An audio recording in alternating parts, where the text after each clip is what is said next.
fuck spoilers.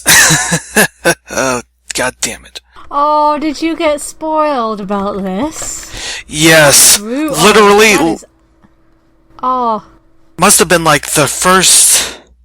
It might have been even before they started airing new episodes. I had seen a picture of Bismuth. That should be a hanging offense, that. Though I will say, ironically, the one thing that I thought would be so spoilery about this had nothing to do with anything.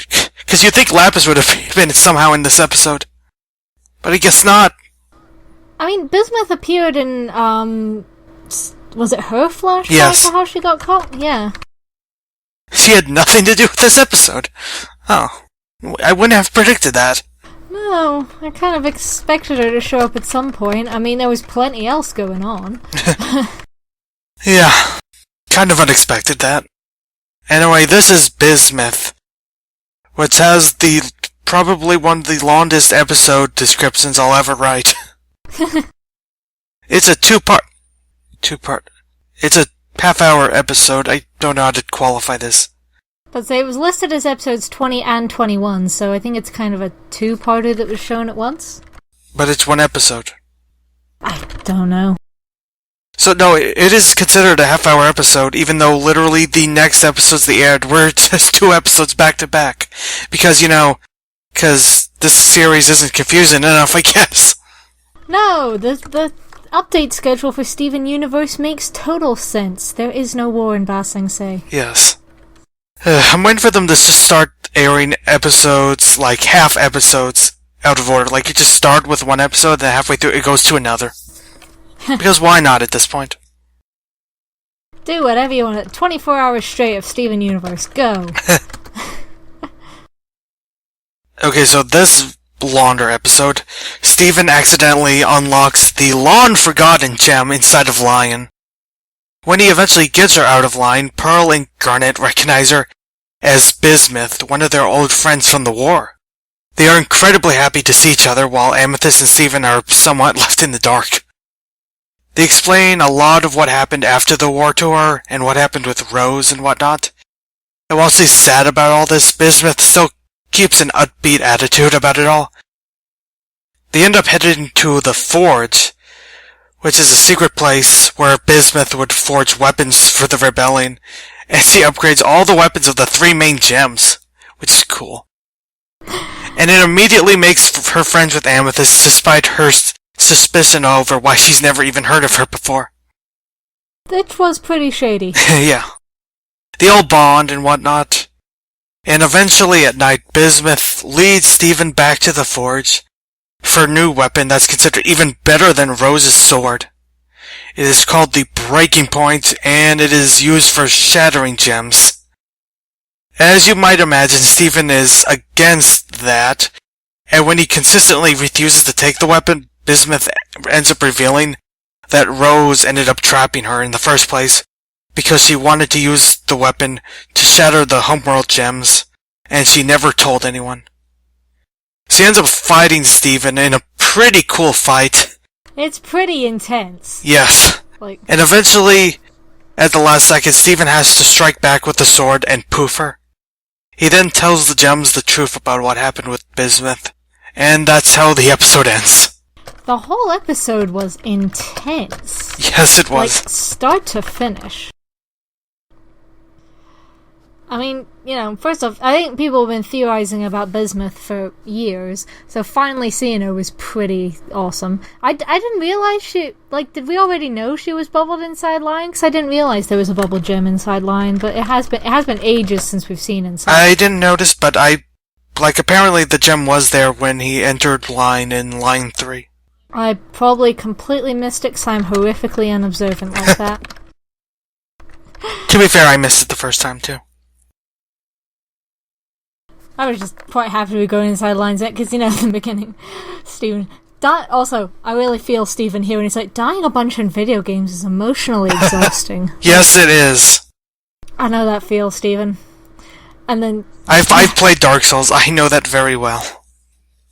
Although in my case what's emotionally exhausting is continually losing a trial because the witness is a fucking idiot. That's also emotionally exhausting. Yes, it is. But, then Lion is catting all over the place. Like, I've honestly never seen Lion being catting that hard. Going nuts at the t-shirt with the bird on it, because why the hell not? I love that joke. How else am I supposed to remember the time I rode the Thunderbird at Funland? And he literally has a framed picture of him riding the Thunderbird. Right there. He's got all the souvenirs, he's got the badge, he's got the photo.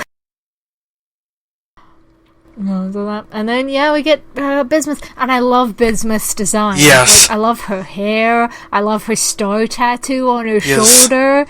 I love her, especially when you find out that she's a blacksmith. So I love her, that's why she's so big, and that's why she's got the apron-looking outfit. Yeah. I mean, she's pretty much black, and her name is Bismuth. No wonder she's a blacksmith. Oh, God. That is a horrible, horrible pun. I also, I loved how they brought in the title card. That was cool. That was really cool. I love Pearl and Garnet's face when they see her, because Amethyst's like, what's going on? And Pearl looks like she's going to cry, and Garnet pulls her glasses off so she can stare properly. And they're so happy to see each other, just when she greets them, she's like, who do you someone lost a pearl here, who do you belong to? Nobody! And she's so happy when she says it. And she's telling Garnet, hey, your ruby's showing. Oh, it's fantastic. Yeah. By the way, her gem design is very, unusual, I guess. It literally looks like a broken TV with, the colors and whatnot. Well, I mean, have you Googled pictures of Bismuths? Because they're so pretty. It is a gorgeous piece of gemstone. Because it's so colourful, and it does have those weird geometric shapes. It doesn't look real. It looks like a video game glitch turned into jewelry or something. But, yeah. It's also pretty cool how she used it to create the doorway to the forge. Yeah, that was really cool. The whole forge is really cool. I love the way, everything activates with, the lava and how it glows. Yes. She just casually has a shower in the running lava. I'm like, oh, I love her.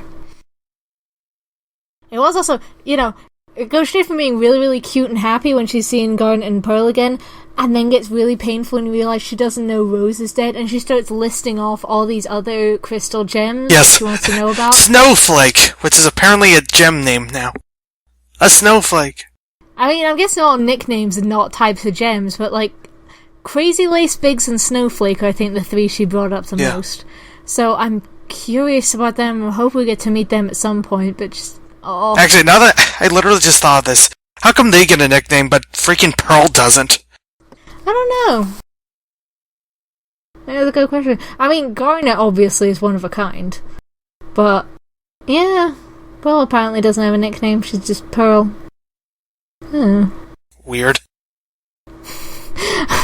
Although, and then it swings right back into funny because Bismuth is apparently upbeat about everything, has a great sense of humor. Yes. It's like, Rose is something else.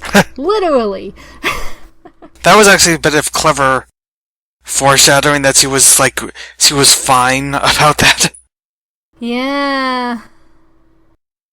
Yeah, I was suspicious for most of the episode just because why would she be in Lion's main in the first place? Especially the whole thing with Amethyst. As soon as you have, the main character and someone else suspicious, and then the other character ends up getting something that immediately makes them like the person, then you should be suspicious. I was still getting a little suspicious fairly early on about just what happened to her. Why was she bubbled in there? What? But, I've seen, literally any time in the show, you have, two people suspicious, and the less main character, for lack of a better word, ends up immediately not suspicious because she got something she really liked, then you should immediately be suspicious. That's, because that always means that there's something going on. It made me sad when I started getting suspicious because I was also like, but I really like her and I want her to be a long-term character. Nope. Also, no, another thing I loved were the the commercial transitions. Yes, the little chibi versions of all the crystal gems. I also love how they made that, because they literally made it for one episode, And I think they made it in order to trick us that thinking Bismuth would stick around. I know, and like, oh, I'm sad now. Oh, yeah. So we go. Oh, and Bismuth continued making the puns about her name, like, we're back in Bismuth. And then later, and then when she gives everyone gem upgrades, she's like, it's a pleasure doing business with Bismuth with you. And Amethyst's just like, same joke twice? And Steven goes, well, it'll be funny if she does it a third time. What? Fourth wall? What fourth wall? I really like those upgrades, too. Like, you have, like, Trident Pearl. That's awesome. Yeah, she gets a trident, Garnet gets some spiked knuckle dusters, Yes. Amethyst gets, the triple flail upgrade to her whip. Bismuth is pretty big on spikes. Yes. I feel like that was foreshadowing in some way too, but yeah, Amethyst is suspicious and annoyed right up until the moment that she gets an upgrade to her whip, and then she's sold. Yes. Complete. But I think that's also interesting that that's also the point where Steven starts being a little unsettled by how aggressive... Like, early on he's so excited to hear all of Bismuth's war stories, but he starts getting unsettled by how aggressive Bismuth is. Yeah. And I like that because you would not instantly think that's because she's bad, but just because she's just overly aggressive in general. Yeah. It's really cool watching her fight the other crystal gems, where, like, Steven starts getting nervous, so he decides to show her his rituals, and it's so cute. Like, eating pizza, playing cards where Amethyst and Garnet are both cheating. I mean, like, you don't see Garnet doing it, but she's clearly using future vision, whereas Amethyst is just shape-shifting her eyes. And one of the weirdest moments in the entire series, with Amethyst trying to swallow that burrito. What was that? I don't know. That was the weirdest looking thing. I don't think it's also kind of cool. Bismuth is also really creative with shape-shifting, but specifically for her hands. Yes. Which, of course, she's a blacksmith. She works with her hands. She works creatively like that. You see her shape-shifting her hands in all sorts of different ways, like make it, to get the pizza out the oven and stuff like that. She's pretty cool. Yeah. And then Steven's going to bed and he's like, usually when I meet a new gem, they try to kill me. Yeah. And then we get some backstory talk in which we get the really interesting revelation that Rose was a quartz soldier. Because I think everyone and their dog has been theorizing that Rose was actually Pink Diamond. Yeah. But this is the first time we've had it definitively said, no, she really was Rose Quartz, she was a quartz soldier. Yeah. And apparently rose quartzes are much prettier than jaspers or amethysts. Apparently. But, yeah, so she wasn't a diamond. I also find it kind of sad a little bit where Bismuth's like, it's really weird now how I'm giving the pep talk to Rose's, son. Yeah, that's right. Because gems don't have any concept of family at all. Because they don't have families, which is kind of sad.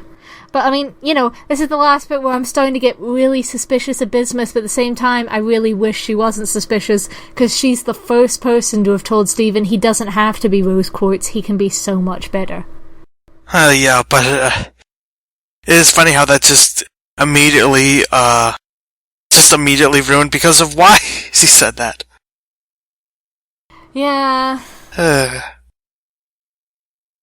Because then she takes him to the forge, I'm like, oh god, she's gonna get over the top about weapons, isn't she? And then she reveals the breaking point to destroy gems, and just, oh. She's gone way too over the top, and Steven angry cries, precious baby. Because it's wrong, it's straight up wrong, and he'd never, and you're so proud of Steven in that moment, because he's so sincerely thinks that just it's so wrong, no matter what the other gems done, they do not deserve that at all. But then his scared face when Bismuth says, that's what she said, like the least sexual ever quote of that's what she said. The most terrifying ever statement of that. I mean I guess that's true. I'm not sure I would have thought of it that way, but okay. But and then she confirmed, yep, Rose bubbled her because she wanted to use that horrible extreme murder weapon. I mean, this is I I have today, like, after catching up on the episodes, I dared go back on Tumblr because I was scared of spoilers, and I have seen some people have some really intense conversations about things like the death penalty and deaths in battle, and, when it isn't justified to kill somebody. But, I mean, I think it's a fair point to make that the show, again, reminder, the show is for children. It can't have a really intense, detailed conversation about, like, warfare and death penalty and so on. It needs to make this fairly black and white for kids. Yeah. In this case, it's your hero is not ever going to approve of using a weapon that can murder his opponents when he has other options. He can just poof and bubble them. He does not need to murder his opponents. And that's a very straightforward, heroic ideology. I mean, it's still a very intense conflict of ideologies, and the battle is pretty badass. Yeah. Similar, but slightly different about what happened there. So this, I'm not always the person to go to for specific themes and how they're done, but, well, this is my type of theme. This is something that's legitimately important to me. And that is fairly simple, and cliched in a way, but something that I feel is sadly entirely necessary. And, like, obviously there's a sort of, like, because it is about murder when you get down to it. Yeah. But I think, even beyond that, there is just this feeling that basically what I got out of this that's always important to me is that, and why I appreciate this series, and any series that does this right, is that Steven does not want to use the same tactics as the bad guys, essentially. Bad girls. Yeah. Well, he doesn't want to. He's not making the conflict just about ideology, it's about how they do things. Yes. Well, it is about ideology, in that he's showing his ideology through his actions, essentially. Yeah. I mean, just winning the war is not worth stooping to those levels. I mean, we've seen the shit the Diamonds did was pretty fucked up. Yes. With the corruption from the Diamonds. That shit's pretty fucked. And Steven is completely unwilling to compromise his own integrity to win that war.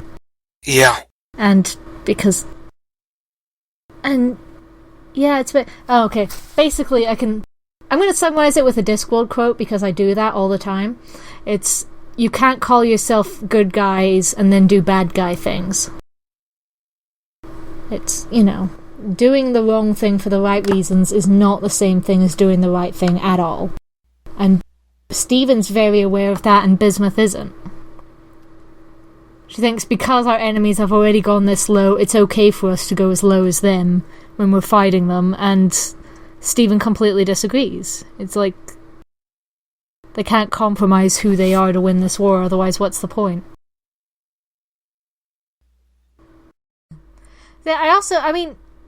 There's pretty much a lot that can be said that Steven's ideology is summed up in the fact that his battle cry when throwing a weapon at Bismuth is "Watch out!" Like, he picks up a statue of Theodore and he screams, "Watch out!" really angrily, and that is just... that child is the most precious of cinnamon rolls. Yes. He truly, truly is. Like, he gets in these fights that he has to, but he never stops hating fighting with every fibre of his being. He never gets used to it, he never gets to enjoy it, he never loses sight of the fact that it's a bad thing. Yes. He mentions that usually when I meet a new gem, they try to kill me and it takes me a really long time to become their friend. Yeah. Because that's what every gem he meets, he wants to try and be their friend. He wants to resolve everything non-violently, which is beautiful, and is a really great trait in, a male main character, especially. Yes. He doesn't want to go in all guns blazing. The show is trying to remind you that, okay, these battles are really cool, but let's not glorify violence and warfare here. Yeah. It's wrong, and it's bad, and Bismuth went way too far, and that's why Rose bubbled her. Which, at the end, Steven has to as well, but he says that he's going to be honest with the crystal gems about what happened. Because they clearly had absolutely no clue what happened to Bismuth or why. And, like, on the one hand, maybe Rose was trying to spare them being hurt by finding out that their friend was a little bit, psycho. Or maybe she just didn't trust that the other crystal gems wouldn't want to use the breaking point. But Stephen absolutely trusts Garnet, Amethyst, and Pearl. I imagine it didn't even cross his mind for a moment that they'd want to use the breaking point. He destroys it, but I don't think he ever think for a minute that they'd want to use it. And he thinks they deserve to know what happened to their friend. Yeah, exactly. But I will say the main thing for me that I've just find more and more and more true is that I cannot, like, I've been on the internet the past few years. There is something that I find more and more true all the time, is that I cannot stand or justify so many people's just aggressive hatred for the sake of some so-called worthy cause. It infuriates me, it depresses me, it worries me. I know what you mean. It's some people are aggressive. Let's just go with aggressive and unproductive directions. Yes. It's like if you're trying to change things, by all means, be aggressive at politicians, at people in positions of power who have the power to change things. Don't get angry. Don't get into overly aggressive fights with teenagers on the internet. You know? Yeah, that's one main thing. Because, like, it's useless and it's pointless, and sometimes you're attacking someone for a basic misunderstanding. Yes. And sometimes you're attacking people who are just morons who aren't going to change their mind, and even if they do, they have no, and have no influence over anything else. It's like, just be angry at people it's useful to be angry at, basically. Yes.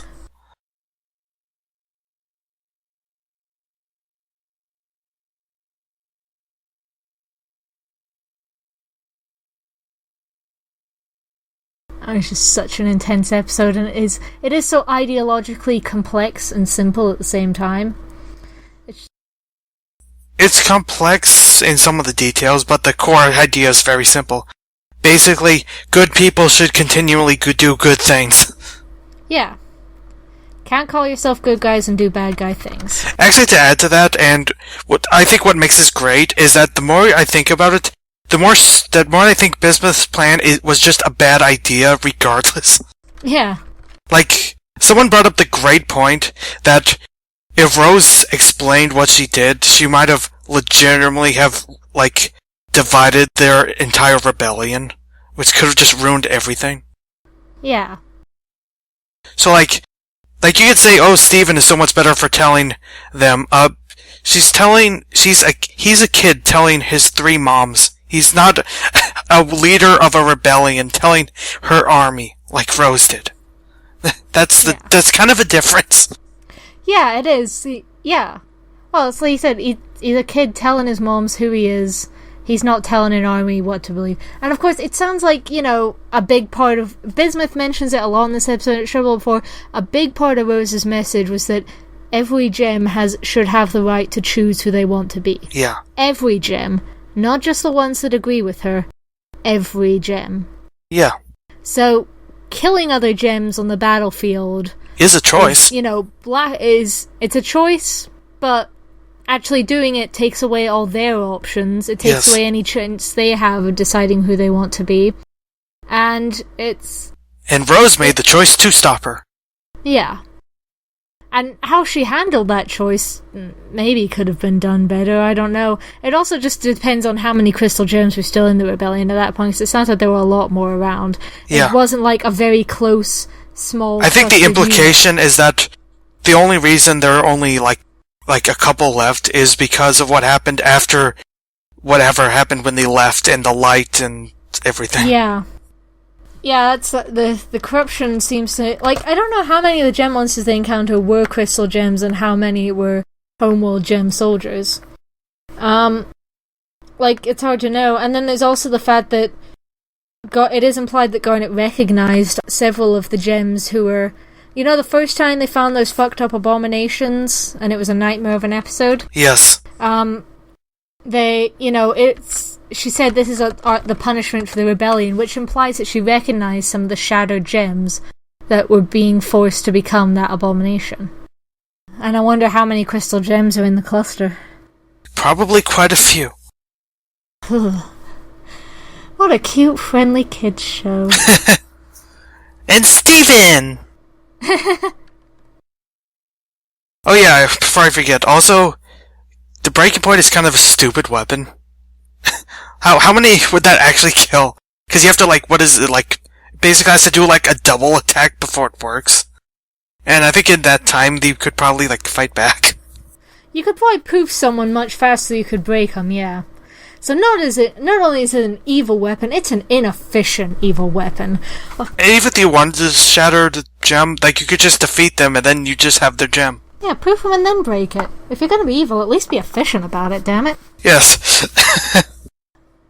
Such a good episode, but and I am sad that we're probably not gonna see any more Bismuth for a long time, if ever. We might see her again somehow, but...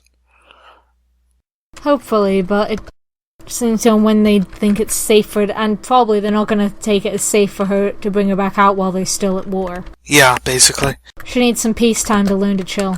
Yes. Actually, one last quick thing. This is entirely a nitpick, but I felt like the ending of it kinda was just generic episode ending number 5. They just look at the sky for some reason. I'm not sure how that's anything. Yes, that's the sky. What does that have to do with anything that happened in this episode? Maybe they're looking at Homeworld. Oh well. So, I'm sure after that intensity, the next couple episodes are going to be fun. Yes! Nothing serious will happen. Nothing at all.